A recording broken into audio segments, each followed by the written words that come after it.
Morris, is there a memorial of some kind coming up? Good morning. There is. And actually, I was with Don Duggan's father, Jimmy, in the 1st Infantry Group. Oh, you were in the Congo? I had my 17th birthday out there. Where, the man Morris? you mentioned, Christy Fleming, had his 17th birthday out there. Right. My good friend, Garrod, had his 17th birthday out there. Good and on my God. 17th birthday, the only birthday I can remember my whole life, Right. was from start to finish. We had to go out for water. I'm emotional. It's okay. It's okay. Where were you serving? Were you in Were you with in the 1st Infantry Group.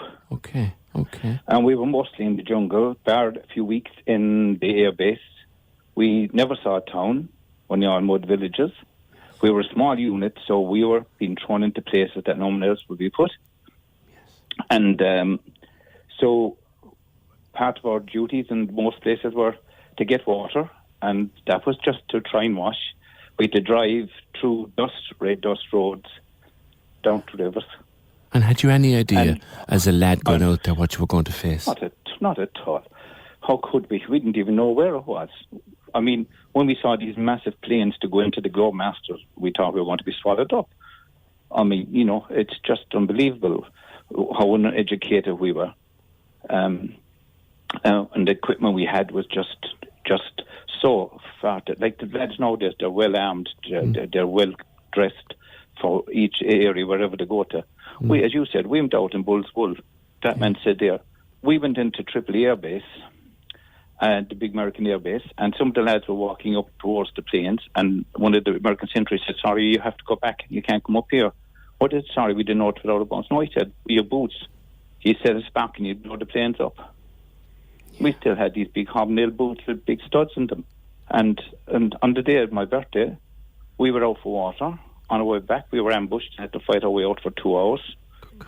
After being up all night the night before, I got about 30 minutes in the bed. And because there's so few of us, we had to do every job. Came back in and into the camp, and we were just lying down, and we had to call again, get up, get down. The airplane is trying to come in to land to drop in stuff. And, you know, and it was constant like that. You like, we were always in the areas where we were fighting. And so, but look, I'll go back and tell you. And that's how you'll remember your 17th birthday. I remember there was a lot more to it, but were you frightened? I don't want to bore you, but it's just no, you're not. Like you're far from that, Morris. Were you frightened? Terrified. We were terrified at times. The worst. I'll just give you a quick idea. The worst thing in my memory, and to this day, most of us have not. That's why we don't talk about it. I've never talked in public about this, but I'm so upset about what happened to the geographical lads, because we all know what they've been through. And, like, you'll be terrified, of course. You see these men with these things shouting and screaming and roaring at you and firing these. We knew they were poisoned arrows. And you know what I mean? Like, fighting the lads with the guns and that was bad, but fighting the others was nearly even more frightening. They just, the way they'd come at you, the noise, the drums rolling before the start. Were there times when you thought you were going to die? Oh, several times. Talking about the jet plane, we were in that place under with him. He was attacking us as well then when we were in the airbase. And one day I was coming out of the building. We never very seldom got into the building. But if there was a little break, they'd let one out of each trench go in to the building to maybe try and wash your face and maybe just get a quick cup of tea. And as I was coming out, the plane was coming along. And this is true. It sounds. I never thought, because you say people think this is only you're making a movie up in your mind. But I was coming back out to the time the jet was attacking us, and my trench was probably about maybe 100 yards away from where I was going, to the kind of a pillbox trench I was in with two others. And as I started to run, he started firing, and I could see the bullets come towards me. And the only thing that saved my life was my helmet fell off, and by instinct, without even thinking, I stopped to go back to get it, and they just went past me and over me, caught it, ran and dived. Believe me, there was nothing going to stop me from getting about 200 yards. I figured I dived to get into the trench.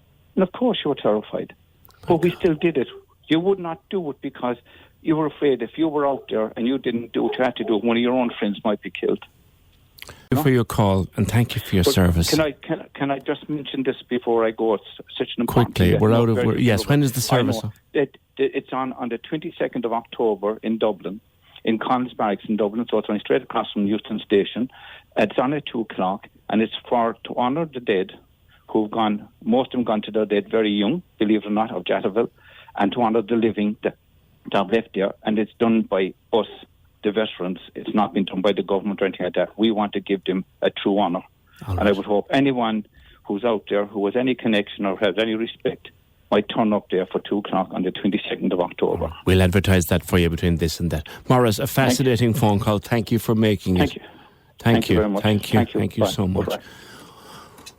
What a call. What a call. And that's us done for today. We're over time. Apologies to the newsroom, but I think they'll understand.